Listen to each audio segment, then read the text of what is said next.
Everybody's good? All right. I am Jessica Schindeldecker, the Public Information Officer for the Fargo Police Department. This afternoon, Acting Deputy Chief Chris Helmick will be providing some information on a missing persons report that we were investigating involving Jessica Hauser. Because this is an active investigation, there will be limited details that we'll be able to provide, and some questions we might not have answers to, but we'll do our best. So here's Deputy Chief Chris Helmick. Afternoon, everybody. I'll just read a brief statement here about our case that we're working. On Sunday, May 2nd, the Fargo Police Department took a missing persons report concerning Jessica Hauser at approximately 9:10 that evening. Hauser was reported missing by her father, who last spoke to her on Wednesday, April 28th. Another acquaintance spoke with Jessica on Friday, April 30th. She was reported missing after her father wasn't able to contact her again, and because he was concerned about her health. Her father believed that Jessica was in Fargo, which is why he made the report with our department. Early yesterday, detectives from our Criminal Investigations Unit started working the case and have been following up on several leads in an attempt to locate Jessica. Because this is an active investigation, we can't share specific details about the case.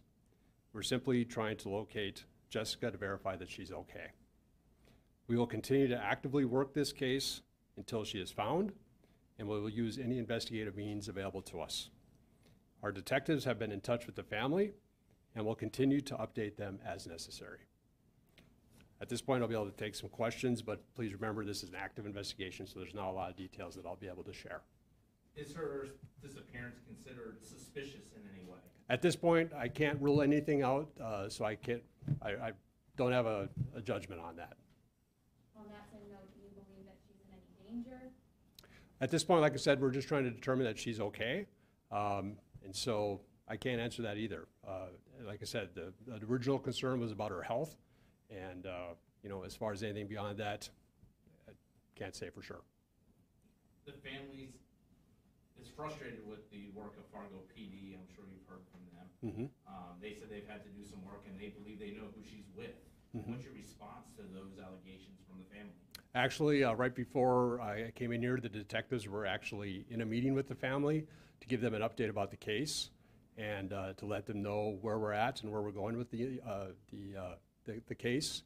And you know, we've been working with them very closely at this point. So I get that earlier today there's maybe some frustration, but I'm confident that the detectives have worked through that with them, and we'll continue to keep them updated as we go. Is the person that they believe she's with somebody that's on your guys' radar? We are looking into a person of interest that they've given to us, and we're going to continue to try to contact him. Can you tell us where she was last seen, what she was wearing? That's a great question. We don't know that. My understanding is that Dad had contact with her over the phone and just had some information about that she might have possibly been in Fargo, but as far as what she was wearing or where she was last seen, we don't have that information. I want to clarify something. Dad told us that he saw her at 9 o'clock Thursday night, and he's the one who filed the missing person. Okay, and that's entirely possible. I'm going off of the case report initially, so some of those details might have changed. Okay, so you don't know who that phone conversation may have been with on Friday morning then? Not off the top of my head, no. Okay. You mentioned that you believe that she was in Fargo. Was she originally from Fargo, or where she initially from? My understanding is that she's living in Lisbon. Okay. Any reason why she was in Fargo, or unclear? That I don't know. Any medical conditions that she might have? I can't really get into that detail for privacy reasons, so. Okay. You mentioned you're looking into that suspect, or excuse me, not suspect, that gentleman, Mm-hmm. Person of interest. Was he on your radar, or did the family bring him onto your The family helped with that, yes. So they've been, you know, bringing us information as they get it, and we're trying to follow up on any leads that they might provide us. Do you know why they were able to figure that out before Fargo PD was? Yeah, that's something I won't be able to discuss because of the ongoing investigation. Have you been able to see any surveillance camera footage of her? They said that she was maybe on Main Avenue and Broadway. Have you guys been able to find any video of her? Yeah, there again, I won't be able to discuss any of those details just because of the active investigation. We want to maintain that integrity, so.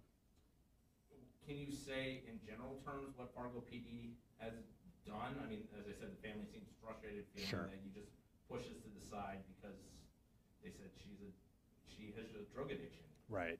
Well, and that's What not, have you done? and I can tell you that's not true.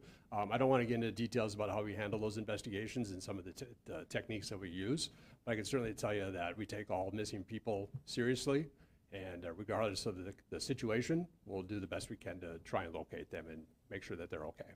Can you say what you've done to this point in general terms? I can't. And then according to her sister's Facebook post, she said that there is a possible person of interest, that they're not working with law enforcement. Is there anything that you can't tell us? Yeah, you said that they can't? I'm sorry. She said that that there is a possible person of interest, but they aren't really working with her or law enforcement. Is that necessarily true? Well, there again, that'd be a detail I'm not ready to share or discuss, just because of the investigation that's going on. So all I can tell you is that we're trying to locate that person of interest and try to locate Jessica. Are any other agencies involved other than Fargo PD in this case? At this point, it's just a Fargo PD case. So a lot of people do go missing every year, and sometimes they're found right away, but sometimes they're not. So what makes this case so special that we're trying to reach out again after one day? Well, every one of those cases is different in different circumstances. And so every time we take a missing persons report, we're going to take a look at those circumstances and decide, is this something where somebody is possibly, in danger, or is there some other factor that makes this a little bit more urgent? On the other hand, we take a lot of missing persons reports of people that turn up in a very short period of time and intended to disappear, or there's other conditions. So again, every one of those situations is different, and so our approach to each one of those is on a case-by-case basis. Does it feel like this one's a little more serious because of where we're at now? It's hard to say. I mean, initially we read it, and there's things there that we were concerned about, like mainly the health aspect of it. So that was certainly a factor when we took a look at how far to go with this. Okay. All right.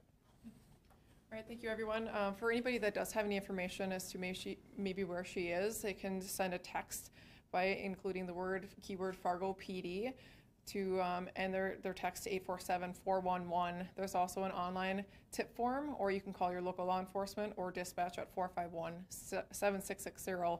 We will also post her photo again in the bottom of this Facebook Live video. We encourage anybody who might have anything that might help our detectives locate Jessica to share that information, even if you think it's small or trivial. So, thank you.